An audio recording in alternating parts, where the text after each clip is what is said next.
Alright guys, so welcome back to another subscriber commentary. In the red we have Ryan. He's one of my friends. He's also one of the owners of Minimal Snacks. If you guys haven't had their beef jerky, it's incredible and I highly suggest you go check them out. But also if you guys have a round that you're interested in getting reviewed, check the description for more information. Now Ryan actually had a few specific things he was curious about, and one of those things is coming up right now. As his opponent goes for this double leg and Ryan locks onto a guillotine, the one thing I noticed is notice how his opponent falls with his hips on the opposite side of his head across Ryan's body. Now I'm pretty good friends with a bigger dickhead YouTuber named Tyler Spangler, and he's guillotined me more times than I would like to admit. But the one thing that I noticed with Tyler's guillotines is whenever he pulls guard with the guillotine, he always ensures that my head and hips are on the same side. And notice how he's always tucking my head so it hits the mat first. And in this scenario, his back actually never touches the mat as he rolls from the side of his ribs up on a mount and finishes from there. Now it's definitely easier said than done, and especially with this guy who looks like a fucking dog. It's I'm sure he was applying the correct counter pressures to make sure that that didn't happen. But if you weren't aware of that, that's something that it can be a really strong detail to add to your game. Okay, so as we reset back in the middle, I'm sure you're aware of this because you're a guillotine player, but the one thing that I guess is in textbook wrong is you're reaching with the front hand a lot, which is exposing that front leg. But with the guillotine, I know a lot of my friends that elect to play this style are guillotine players, and they're waiting for that counter. So it's a preferred style, but that's just something that I noticed. Now, if we were rolling and you kept reaching with that front hand, that's definitely something I would keep in the back of my head that I could counter with. And your opponent actually does right here as well, where you reach with that front hand, he times it, and he goes in for the double leg, and he gets that takedown.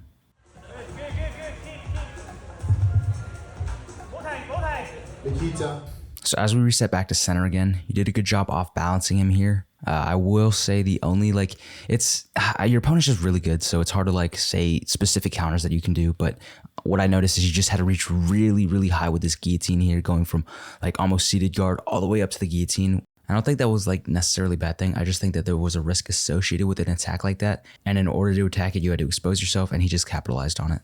Now going into your guard retention, I started learning the camp style pass a few months ago from Owen Jones. And the defense to it he taught me was head on the mat, framing against the shoulders, and try to walk your shoulders back in order to regain that high leg. And I think in this scenario, you had your head off the mat and you were trying to curl up, trying to get your legs back in. But I think framing on the shoulder, walking your shoulders back and creating that space would have given you a little bit better chance to escape the pass.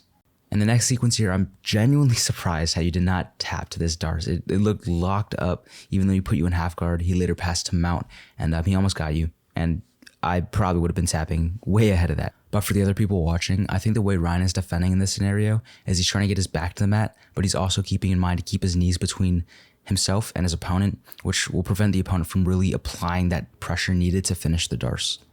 Then as his opponent's hips drift over him, he's able to use his knees to elevate, and they have to choose between either posting or continuing the Darce but risk getting swept in the process. And using that dilemma, he was able to escape in the end. So personally, instead of using this cross shoulder post, I probably would have gone collar tie and reinforced my collar tie with my knee, which will enforce head position and keep his head on this side of my body. Now at my home gym, my coach talks a lot about head position, and he uses one of those tactics here, where as his head shifts over the far side of your hip line, you now can't really shrimp because his weight's on top of you. But if you're able to keep his head on the left side of you, you might have had a better chance to negate that pass. And yes, it wasn't a guard pass, but he's in a very dominant position here, and he's going to advance the dominant position again by once again using the head tactic, putting his head to the far side of the hip, and he moves into the body lock. Now, at this point, I thought you were compromised. It looked like a really tight body lock, but you did a great job at really threatening that guillotine, which forces him to make that decision between attacking the pass and defending the guillotine. So he elected to defend the guillotine, and you're able to create that space. And then as we go into this next guillotine here, you make the same mistake from earlier where you're falling onto your back, and that's what's allowing his hips to get to the far side and get his hips and head across your body, which I think is what's allowing him to avoid that sweep and stay in a dominant position. So in this next sweep, I actually had a friend and an opponent who did this a lot to me, and I think the difference on where his worked and yours didn't, Jack relied on using the inside foot to lift and the outside foot to push. That way he generates a super powerful lift, as well as being able to scissor his hips immediately and get on top. Now using the same logic for my friend Jack's sweep again, as you wrap onto the guillotine and you try to sweep him over, look at how your knee is positioned in the middle of his body, while his Jack's is positioned on the outside. And as you go to lift your opponent, he falls and flops over into the body lock. and it's pretty over from there. I would say the last chance you had was in this transition. I think you might have been too focused on the wrist grip and weren't able to capitalize on the space that was created right here. I think instead of framing the hip, switching from that grip to frame on both shoulders would have been a better option, and it might have given you a better chance to survive the guard pass. And unfortunately, at the end, you turtle and he takes the back and gets that rear naked choke. But overall, I mean, your opponent just looked fucking insane. Definitely one of those child prodigies. And you look super good too. I think he countered your game very, very well. And I think it's very stylistic. Overall, I think there were 3 similar sequences and attacks that all resulted in the same ending, where you wrapped up on that guillotine.